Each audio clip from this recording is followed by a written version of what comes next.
राम राम किसान भाइयों, मैं नितिन फिर से हाजिर हूँ आपके अपने चैनल नितिन देओल में। किसान भाइयों, आज हम बात करेंगे सरसों में फलियां बनते समय हमें दो स्प्रे अवश्य करने चाहिए, और यदि इन दोनों स्प्रे को आप अपनी सरसों की फसल के अंदर कर देते हैं तो 100% मैं जिम्मेदारी ले सकता हूँ कि आपकी जो पैदावार है उसके अंदर कम से कम 10 से लेके 15% की वृद्धि किसान भाइयों देखने को मिलेगी। क्योंकि जिस समय पर फलियां बननी हमारी खेत के अंदर, हमारी सरसों के अंदर शुरू होती हैं, उस समय पर आपको किसान भाइयों नीचे कोई भी खाद नहीं डालना चाहिए। क्योंकि यदि आप नीचे कोई भी खाद डालेंगे तो उसका उतना अच्छा रिजल्ट हमारी फसल को प्राप्त नहीं हो पाता है। तो इस समय पर कौन कौन से स्प्रे हैं, दो स्प्रे के बारे में आपको बताने वाला हूं, और इनके अंदर जो टोटल फार्मूला होगा वो 3 स्प्रे का होने वाला है। यदि इसका स्प्रे आप अपनी सरसों की फसल पर जिस समय पर फूलों से फलियां बननी शुरू होती हैं उस समय पर आप करते हैं तो बहुत ही बेस्ट रिजल्ट आपको निकाल कर ये देंगे। लेकिन यहाँ पर स्प्रे करते वक्त आपको कुछ सावधानियों का ध्यान रखना है। उन सावधानियों को पहले मैं आपको ज़रूर बता दूं। पहली बात कि खेत के अंदर नमी होनी चाहिए, नमी नहीं होगी तो इससे उतने अच्छे रिजल्ट आपको देखने को नहीं मिलेंगे। तो सबसे पहले अपने खेत के अंदर नमी बना करके रखें। दूसरा किसान भाई, जिस समय पर फूलों से हमारी जो फलियां बननी शुरू होती हैं उस समय पर आपको ध्यान देना है कि ज़्यादा मात्रा में यदि फूल हैं तो इसका स्प्रे ना करें। जब बिल्कुल फलियां बननी शुरू हो जाती हैं उस समय पर आपको स्प्रे करना है, क्योंकि यदि आप फूल बनने की अवस्था पर स्प्रे करेंगे तो फूलों के झड़ने की समस्या भी हो सकती है। तो फूलों को हमें नीचे नहीं गिराना है।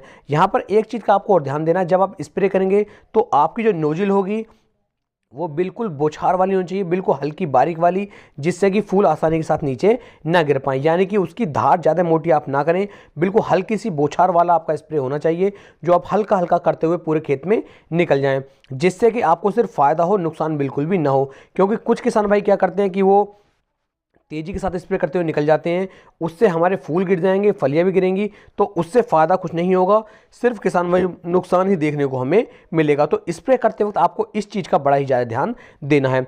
पानी की मात्रा की बात कर लूँ तो आपको कम से कम 150 लीटर पानी की आवश्यकता यहाँ पर पड़ने वाली है। 150 से कम पानी बिल्कुल भी ना लें। 150 लीटर पानी आप लेंगे तो पूरी फसल के लिए बहुत ही अच्छी तरीके से पूरी फसल आपकी भीग जाएगी। जितने भी दाने आपकी फसल के अंदर बनेंगे, दाने पूरे ठोस बनेंगे, मोटे बनेंगे, और दानों के अंदर जो वजन होगा किसान भाई वो भी ज़्यादा बन करके निकलेगा।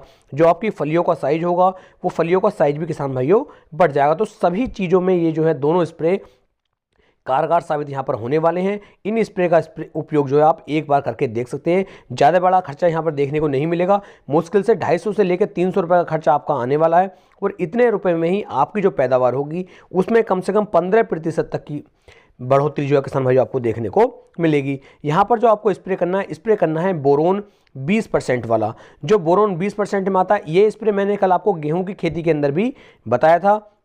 जिन किसान भाइयों ने गेहूं की खेती की कर रहे हैं उनके लिए भी ये स्प्रे बड़ा ही शानदार है। लेकिन इसे ऐसा है, स्टार्टिंग में नहीं करना है। इसका जो उपयोग करने का सही तरीका है सरसों की फसल के अंदर वो जब है जब फूलों से हमारे फल बनने शुरू होते हैं या हमारी फलियां बननी शुरू होती हैं। तो बोरोन की जो मात्रा आपको यहाँ पर लेनी है वो लगभग 120 ग्राम प्रति एकड़ के हिसाब से आप यहाँ पर बोरोन ले सकते हैं। साथ में किसान भाइयों यहाँ पर आपको जो उपयोग में लाना है नाइट्रोजन, फास्फोरस और पोटास का जो हमारा कॉम्बिनेशन आता है। इसके अंदर नाइट्रोजन सिर्फ नहीं होती है, फास्फोरस और पोटास इसके अंदर दी होती है, यानी कि NPK 05234, जिसके अंदर किसान भाइयों फास्फोरस और पोटास इन दोनों का कॉम्बिनेशन है। साथ में हमने तीसरा ले लिया है बोरोन।